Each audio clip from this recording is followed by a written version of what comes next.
వాళ్ళకు మళ్ళీ సెంటిమెంట్, అదేంటి వెళ్తుంటే పెట్రోల్ అయిపోయింది, ఇదేదో సింబాలిక్ బాగాలేదు అని నాకు చెప్తే, ఏం లేదు వెళ్ళిపోయి ఇచ్చేసానంటే వాళ్ళు వెళ్ళిపోయి 3,03,000 ఇవ్వమన్నాను. ఎందుకో వెళ్ళిపోయి కాస్ట్యూమ్ క్వశ్చన్ 3 lakhs ఇచ్చొచ్చారు. మళ్ళీ ఇంకొక 1 weekలో ఇంకొక 3 lakhs చేసి 6 lakhs ఫస్ట్ ఇన్స్టాల్మెంట్ అచీవ్ చేశాం.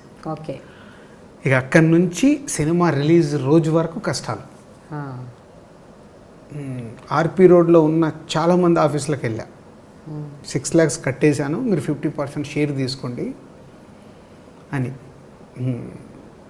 ఒక ముగ్గురు ఆఫీసులకు వెళ్ళి అడిగేస్తే వాళ్ళకి ఎందుకు ఇంట్రెస్ట్ ఉంటుంది, ఆ సినిమా ఎందుకు జగపతి బాబు, అదేదో ఆ సినిమాలో హీరోయిన్ గుడ్డిదంట, అది ఎక్కడ ఆడుద్ది అంటే, నేను కన్నడ సినిమా చూశానని చెప్పిన నా జడ్జిమెంట్ వాళ్ళకి ఎందుకు నచ్చుద్ది, ఆల్రెడీ డిస్ట్రిబ్యూటర్గా 3 ఫ్లాపులు కొన్నాను.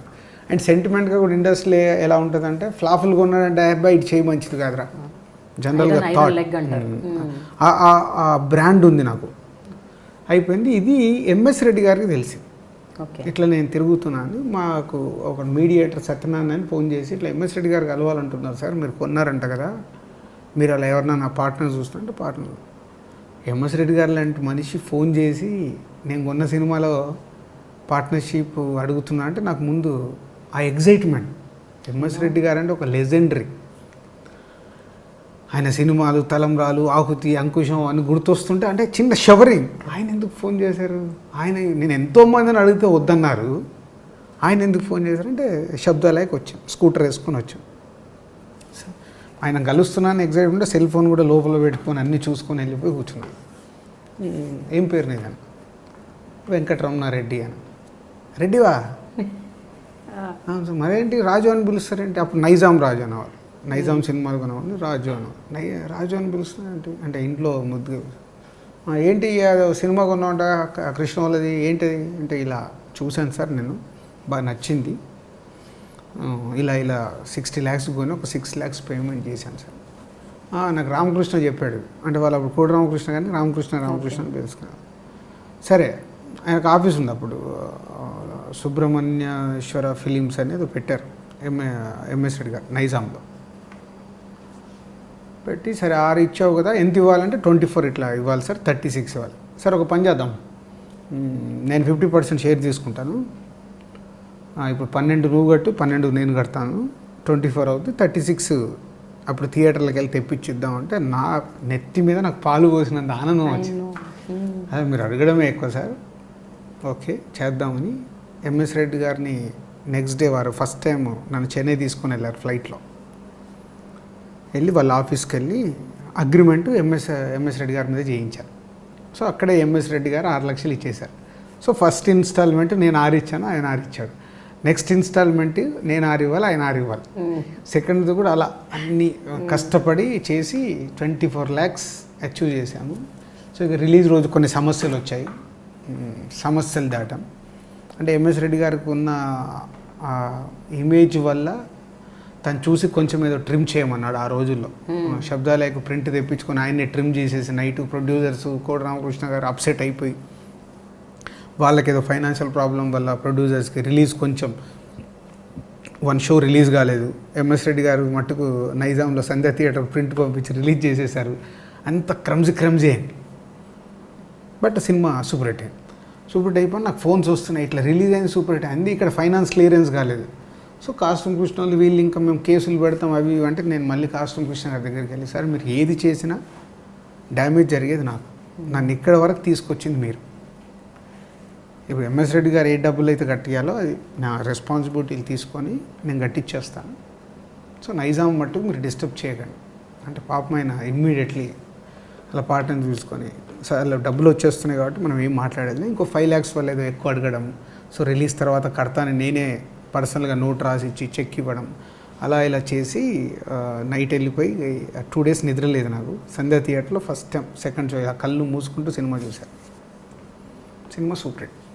అది ఇట్స్ ఏ ఫిలిం ఇండస్ట్రీలో ఇట్స్ టర్నింగ్ నాకు, టర్నింగ్ పాయింట్. సో ఆ సినిమా లేకుంటే నేను లేను. తరుణ్ ఒక సినిమా, అలాగే అమృత అని ఒక సినిమా, ఈ 2 సినిమాల విషయంలో మీరు పెద్ద తప్పు చేశానని మీరు చాలా బాధపడ్డారని విన్నాను, కరెక్టేనా? అంటే అదేనండి, అది తప్పు అని అంటే డెసిషన్. ఇప్పుడు 2 రకాల డెసిషన్స్ అంటే మీరు ఫైనాన్షియల్గా కూడా లాస్ అయ్యారు కదా ఆ 2 సినిమాలకు బాగా విపరీతంగా. నాకు దిల్ తర్వాత తరుణ్ది ఒక డిస్ట్రిబ్యూషన్ చేశాను, నిన్నే ఇష్టపడ్డానని. దాంట్లో ఆ దిల్లో వచ్చిన ప్రాఫిట్ అంతా నిన్నే ఇష్టపడ్డాను తీసుకెళ్ళిపోయింది. తర్వాత జై అనే సినిమా ఒకటి చేసి బాగా నష్టపోయాము. అప్పుడు మళ్ళీ షేకింగ్లో ఉన్నాము. అప్పుడు ఆర్య వచ్చింది. ఎప్పుడు అంటే నేను షేకింగ్లో ఉన్నప్పుడు ఏదో ఒక మ్యాజిక్ జరుగుతుంది నాకు ఇప్పటి వరకు, అంతేనా? ఇప్పటి వరకు. సో సక్సెస్, ఫెయిల్యూరు, డబ్బు రావడము, డబ్బు పోవడము ఇక్కడ కామన్ థింగ్. నేను నిలబడడమే నాకు ఇంపార్టెంట్. డబ్బును లవ్ చేయడం మొదలు పెడితే దాని వెనకాలనే వెళ్తాం. సక్సెస్ పర్సంటేజ్ అనేది మారిపోతూ ఉంటుంది. సక్సెస్ పర్సంటేజ్ చూసుకుంటూ దాని వెనకాల వెళ్ళకుండా సక్సెస్తో పాటు వచ్చే డబ్బు కావాలి నాకు. ఫెయిల్యూర్ ద్వారా వచ్చే డబ్బుని నేను ఎంజాయ్ చేయను. మూవీ సక్సెస్ అయ్యి దాని ద్వారా వచ్చే డబ్బు కావాలి. కానీ ఈ కాన్స్టెంట్ టెన్షన్ అనేది ఉంటుంది చూడండి. అంటే ఈ సినిమాకి డబ్బు వస్తుందా రాదా, ఈ సినిమా ఆడుతుందా ఆడదా, ఇది నేను నమ్మాను కానీ ఎందుకు ఫెయిల్ అయింది అని ఒక ఈ కైండ్ ఆఫ్ సందిగ్ధం ఉంటూ ఉంటుంది ఎప్పటికప్పుడు. దాన్ని మీరు how do you handle that kind of situations అండి? అంటే ఇప్పుడు నేను ఒక సినిమా తీసేటప్పుడు ఆ సినిమా ఆ బడ్జెట్ ప్రకారం నేను తీసుకున్న స్టోరీ నాకు ఎడిటింగ్ రూమ్లో 90% తెలిసిపోతుంది. ఓకే, అక్కడే నేను డిసైడ్ అవుతాను. 90%. అంటే నాకు ఎడిటింగ్ రూమ్లో నేను డౌట్ పడుతున్నాను అన్నట్టు ఇక స్టార్ట్ అయినట్టు. ఓకే, ఆ కాన్ఫిడెన్స్ తెలిసిపోద్ది. పాస్ అవుతామేమో, పాస్ అవుతే చాలు అని ఇలాంటి థాట్ వస్తున్నాయంటే వీఆర్ ఇన్ డౌట్. బట్ కాన్ఫిడెంట్గా ఈ సినిమా ఆడుతుందంటే ఆ సినిమాలు ఆడాయి. ఓకే, డౌట్ పడుతుంటే డౌట్. అప్పుడు ఈ డౌట్ పడ్డప్పుడు ఇంకా రిలీజ్ కూడా కానప్పుడు ఆ నైట్ పడే ఆవేదన అది ఎటువంటి థింగ్ నోబడీ కెన్ ఎక్స్ప్లెయిన్. అంటే రేపు రిలీజ్ అవుతుంది, మీకు ఈరోజే తెలిసిపోతుంది ఈ సినిమా ఆడదని. So how do you feel? అలా ఎలాంటి ఏ సినిమాలకు జరిగింది అలా? నాకు మున్నా సినిమా అండి. నేను కంటిన్యూగా సక్సెస్ ఉన్నప్పుడు మొన్న 3 o'clock షో చూడగానే అర్థమైపోయింది ఏదో సంథింగ్ మిస్సింగ్ అని. ఆ రోజు ప్రింట్లన్నీ పంపించిన తర్వాత అందరు డిస్ట్రిబ్యూటర్లకు ఫోన్ చేసి మాట్లాడా.